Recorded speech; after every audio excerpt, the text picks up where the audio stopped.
오늘 여호수아 3장 1절 2절 말씀을 함께 나누고 싶습니다. 하나님께서 이스라엘 백성들에게 넘겨주신 땅을 창세기에 보면 하나님이 아브라함을 택하셔서 언약을 맺으셨습니다.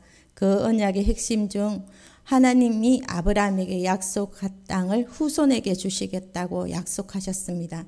그래서 오늘 여호수아 3장에서는 지금 그 약속의 땅을 향해서 여호수아와 이스라엘 백성들이 나가는 것입니다.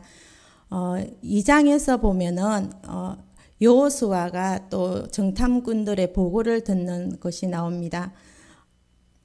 여호수아는 아침 일찍 일어나 모든 이스라엘 자손과 함께 시딤을 떠나 요단에 이르러 여호수아가 이스라엘 백성들과 함께 나아갑니다. 2장에서 여호수아가 긍정적으로 바라보는 보고는 여호와께서 그 온 땅을 우리에게 주셨으므로 그 땅의 모든 주민이 우리 앞에서 간담이 녹더이다라는 그 정탐꾼들의 보고를 듣고 난 후에 곧 바로 여호수아가 바로 새로운 행동을 시작합니다. 그것이 바로 아침에 일찍 일어나서 모든 이스라엘 자손들과 함께 그 시딤을 떠나는 것입니다. 여리고성을 정탐을 바탕으로 요단강을 건너기 위한 다음 단계의 행동에는 큰 문제가 없을 것으로 보고 있습니다. 이렇게 여호수아가 아침 일찍 일어나는 것은 이때만은 아니었습니다. 여호수아는 중요한 일을 할 때에는 반드시 일찍 일어났다고 합니다. 그는 여리고성을 정복한 날도 아침에 일찍 일어났으며 또 아간을 찾아내는 그 제비 뽑기를 하는 날도 아침에 일찍 일어났다고 합니다. 아이성을 재차 공격하던 날도 아침에 일찍 일어났습니다. 시편 기자는 시편 46편 5절에 새벽에 하나님이 도우시리로다 라고 노래하고 있습니다. 그래서 성경에 보면은 하나님의 구원의 역사가 새벽에 일어난 경우가 많습니다. 이스라엘 백성을 추격하여 홍해까지 따라왔던 애국 군대로부터 이스라엘 백성이 구원받은 것이 새벽이었다고 출애굽기 14장 27절에 말하고 있습니다. 여리고성이 무너진 것도 새벽이었으며 우리 예수님께서 부활하신 것도 새벽이었습니다. 성경에는 또 새벽에 제단을 쌓는 사례가 참 많습니다. 에서를 피해서 하란으로 향하던 야곱이 베델에서 아침에 일찍 일어나 제단을 쌓았고 사무엘을 얻은 엘가나와 한나도 새벽 제단을 쌓았으며 누구보다도 우리 주님께서 새벽 오히려 미명에 일어나셔서 기도하셨습니다. 하나님은 새벽에 도우시는 우리의 하나님이십니다. 그런데 이처럼 사람이 아침에 일찍 일어난다는 것은 그 사람의 적극적이고 긍정적인 사람임을 말해주고 있습니다. 근데 게으른 사람에 대해서는 잠언 26장 13절에 게으른 자는 길에 사자가 있다 거리에 사자가 있다 하느니라.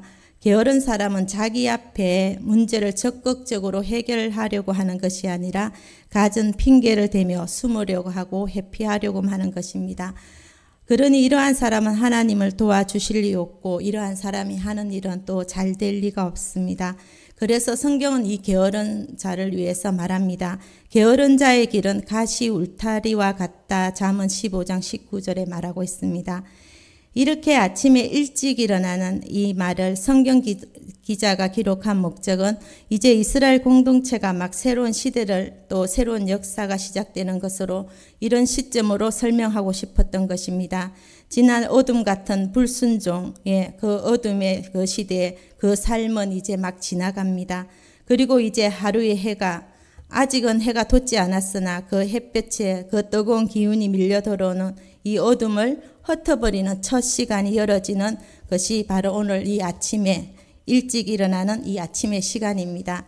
지금 이스라엘 공동체가 이제 광야의 칠흑 같은 그 어둠의 그 40년 그 불순종의 어둠의 삶을 잘라내고 이제 요단을 건너며 또 그토록 조상적에 약속하셨던 하나님의 약속의 땅을 발에 밟히는 그 순간의 시간에 가까워오고 있습니다. 이스라엘 공동체가 지금 기적의 시간과 마주하고 있는데 아침에 일찍 일어납니다. 이제 이 날이 밝으면 요단을 건너가는 것입니다. 좀 더 나아가서 여호수아가 그와 모든 이스라엘 자손과 더불어 시딤에서 떠나 요단에 이르러 건너가기 전에 거기서 유숙하니라. 그러나 이 시딤이 요단강에서 어느 정도 떨어진 위치에 있었다는 사실을 우리는 알 수 있습니다.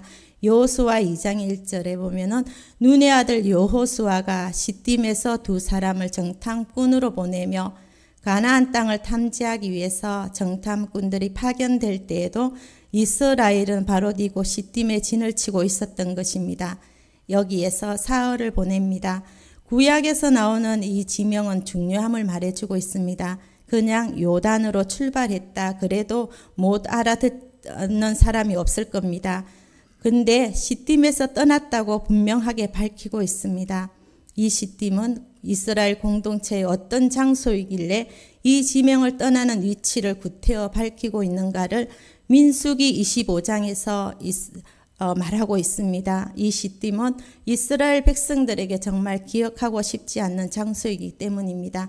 민수기 25장에서 말하고 있는 이 시딤은 이스라엘이 시딤에 머물러 있더니 그 백성이 모압 여자들과 엄행하기 시작한 장소이고 그 여자들이 자기 신들에게 제사할 때 이스라엘 백성을 청했고 백성이 먹고 그들의 신들에게 절하게 하며 이스라엘이 바알보올에게 가담한 지역입니다. 그래서 여호와께서 이스라엘에게 무지 진노하셨고요. 여호와께서 모세에게 이르되 바알보올에게 가담한 이 모든 사람을 죽이라고 한 장소입니다. 그때 죽은 사람만 24,000명이었다고 합니다. 이 시딤은 적어도 그렇습니다. 이스라엘 공동체에게는 정말 기억하고 싶지 않는 장소이고 광야 여정 중에 가장 악한 짓을 마다하지 않았던 현장이었습니다. 발람의 꾀에 넘어간 이스라엘 백성과 모압 여인들의 엄행 사건이 일어난 장소로서 언급하고 있습니다.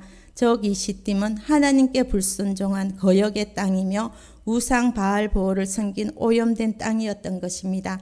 그래서 이들이 시딤을 떠나 이제 요단으로 드디어 내려가게 됩니다. 오늘 우리가 어둠을 흩어내고 지난 7월 같은 고통의 시간을 흩어내고 새날 새빛이 돋는 새 땅으로 들어가려면 반드시 이 전제에 놓여 있지 않으면 안 됩니다. 시딤에서 떠나라는 이것은 출발하다 뽑아내다의 의미로 유목민들이 다음 여행지로 출발하려고 천막을 해체하기 위해서 천막의 말뚝을 뽑다라는 의미에서 유래된 것입니다. 이제 이스라엘 백성은 요단 동편의 생활을 정리하고 약속의 땅 가나안으로 나가기 위하여서 그들의 천막을 해체하여 정리하고 약속의 땅 가나안으로 나갑니다. 그곳을 떠나는 실로 정말 기적의 감격스러운 날입니다. 그렇지만 어느 날 갑자기 가나안 땅에 들어가지는 않습니다. 반드시 이 시딤을 떠나야 요단으로 갑니다. 2절 말씀에 사흘 후에 관리들이 진중으로 두루 다니며 사흘 후에라는 의미를 두면서 이스라엘 백성들을 이 시딤에서 떠나 요단강에 진을 친 후에 사흘이 지난 이 시점은 본문 이후에 기록되기를 백성들에게 명령을 전달한 시점으로 언급하고 있습니다. 요단강에서 보낸 사흘의 시간은 그들이 강을 건너기를 주저하면서 무의미하게 흘러보낸 시간이 아니라 분명한 목적을 가지고 보낸 시간입니다. 하나님이 사흘을 기다리고 의도하셨습니다. 이스라엘이 지금 떠날 때 60만 명이었습니다. 남자의 수만 60만 명이었습니다. 여기에 곱하기 4만 해도 200만 명가량이 넘습니다. 이스라엘 공동체는 200만 명이라도 같은 연령이 아니었습니다. 거기는 몸이 불편한 사람도 있을 것이고 또 걷지 못한 노인도 있을 것이며 어린아이들도 있을 것이고 다양한 계층의 사람들이 있을 것입니다. 또한 건강 상태와 성격도 다르고 그 백성들을 인도하려는 모세와 여호수아는 참 많이 힘이 들었을 겁니다. 우리가 작은 병아리 10마리를 풀어놓고 세려고 해도 참 어렵습니다. 그 10마리가 왔다 갔다 하면은 정말 세우려고 해도 어려운데 200만 명을 인도하는 이들은 정말 더 어렵고 어려웠을 겁니다. 이게 성경에 문자로 써 있어서 그렇지 정말 장난 아닌 200만 명의 숫자입니다. 그런데 여기서 사흘을 기다리라고 합니다. 어떤 일이 일어날지 상상이 되지 않습니다. 사람이 제일 못하는 게 있습니다. 가만히 움직이지 않고 기다리는 것을 못합니다. 그것은 사람의 본질상 힘들다고 합니다. 그런데 성경에는 하나님이 사람을 테스트하고 훈련하고 제일 많이 쓰시는 방법이 기다리게 하시는 방법입니다. 거기에서 자주 나오는 대표적인 인물이 바로 아브라함입니다. 믿음의 조상이라고 합니다. 우리는 아브라함을 믿음의 조상이라 정말 믿음이 좋아서 믿음의 조상이 되었다고 이렇게 알고 있습니다. 믿음이 무엇이냐는 것을 가장 잘 설명할 수 있는 인물이기 때문에 믿음의 조상입니다. 믿음이란 하나님의 은혜라는 것을 가장 잘 설명할 수 있는 인물이 바로 이 아브라함입니다. 대표적인 사건이 있습니다. 하나님이 내년 이맘때에 내 아내에게 아들이 있을 것이다 라고 했습니다. 기다렸습니다. 10년이 지나도 아무런 하나님의 사인이 없습니다. 그때 아내의 말에 그 요정 하갈을 통해서 이스마엘을 얻게 됩니다. 하나님의 시간을 기다리지 못한 것입니다. 그로부터 13년간의 하나님의 교제가 끊어진 것입니다. 사람에게 가장 무서운 것이 있습니다. 하나님과 교제가 없는 것입니다. 하나님의 버려둠입니다. 이것이 가장 무섭고 이것이 가장 큰 죽음입니다. 아브라함이 하나님 앞에 고통의 시간을 겪었습니다. 13년간의 하나님의 말씀이 없습니다. 그리고 99세 때 그의 일이 86세였을 때였으니까 13년간의 침묵을 깨고 하나님이 아브라함에게 첫 말씀이 창세기 17장 1절에 나는 전능한 하나님이라 너는 내 앞에서 행하여 완전하라 나는 전능자라 이 말씀을 하십니다. 나는 전능한 하나님이라 전능의 하나님 이 말의 뜻은 하나님은 한번 약속하시면 그 약속은 반드시 지키신다는 의미를 가지고 있습니다. 어떠한 상황이 오더라도 어떤 환경이 있더라도 하나님은 반드시 하나님이 약속하신 것을 이룬다는 하나님의 이름입니다.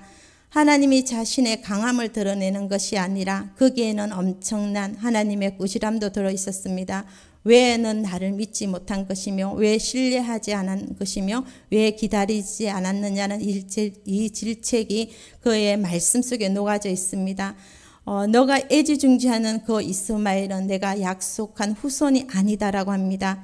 내가 하나님 앞에 바로 섰을 때에 하나님의 관계가 바로 서게 됩니다. 나는 전능자라. 그래서 하나님이 아브라함을 항복시키는 것입니다. 그리고 아브라함의 가족에게 할례를 행합니다. 그리고 태어난 아들이 이삭입니다. 성경 중심으로 아브라함의 할례 사건 중심으로 할례 전에 난 아들은 이스마엘입니다. 그리고 할례 받고 난 후 낳은 아들이 바로 이삭입니다.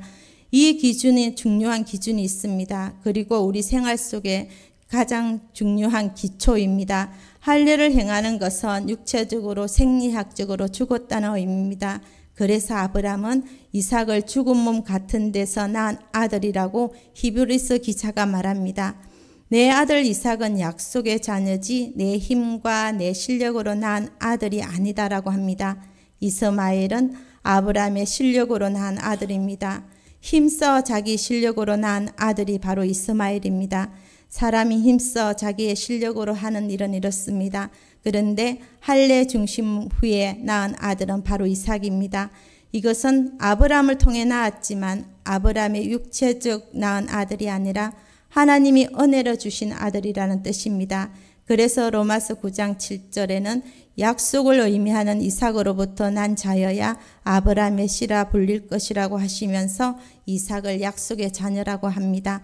갈라디아서 4장 28절에는 너희는 이삭과 같이 약속의 자녀라 합니다. 하나님은 우리를 하나님의 약속의 자녀라고 불러주십니다. 사람이 제일 못하는 것이 바로 하나님의 정확한 시간을 기다리지 못하는 것입니다. 또 기다리다가 기다리지 못하고 사고친 사람이 있습니다. 왕정시대를 열었던 첫 왕인 사울이었습니다. 사무엘상 13장 8절에 사울은 사무엘이 정한 기한대로 이레를 기다렸으니 이레를 기다리는데도 선지자가 오지 않으니까 사울이 번제를 드리고 맙니다. 이 번제 드리기를 마치자 사무엘이 도착하게 되고 이 모든 상황을 본 사무엘은 노합니다. 그래서 사람들의 입을 통해 속담이 생겨나는데 사무엘상 19장 24절에 조롱의 말 속에 사울도 선지자 중에 있더라는 그 농담이 돌아다니기 시작했습니다. 우리 육신의 소욕이 가득 찰 때에 우리 안에 채워질 때에 하나님의 시간을 기다리지 못합니다.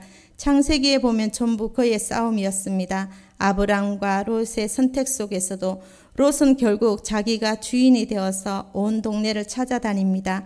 그리고 찾은 곳은 보기에 좋은 소돔과 고모라가 딱이었습니다. 그리고 창세기 13장 10절에 여호와의 동산 같고 애굽 땅과 같았더라. 이곳을 선택한 롯이었습니다. 아브람은 가만히 엎드려 있었습니다. 엎드려 가만히 기다리면 아무것도 일어나지 않을 것 같습니다. 그런데 그때 죽을 것 같은데 하나님이 일하기 시작하십니다. 거룩하다, 성결하다는 우리가 얼마나 하나님께 밀착되어 있는가의 싸움입니다. 그때부터 하나님의 꿈이 이루어지기 시작합니다. 이스라엘 공동체에게 요단을 건너가기 전 3일의 기다림을 통해서 하나님은 훈련시키시는 겁니다. 오늘 우리도 하나님 나라에 가기까지 오직 하나님만 바라보고 하나님만 주목함으로 시선을 다른 곳에 뺏겨서는 안 됩니다.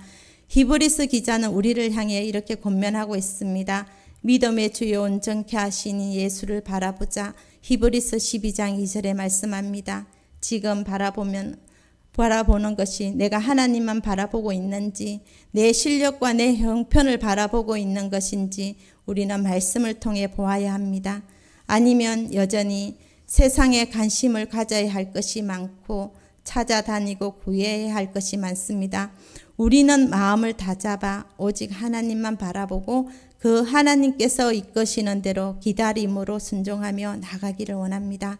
기다림은 우리의 앞길을 막는 요단이라도 능히 건널 수 있습니다. 이 시간에 우리 기도하며 나가겠습니다.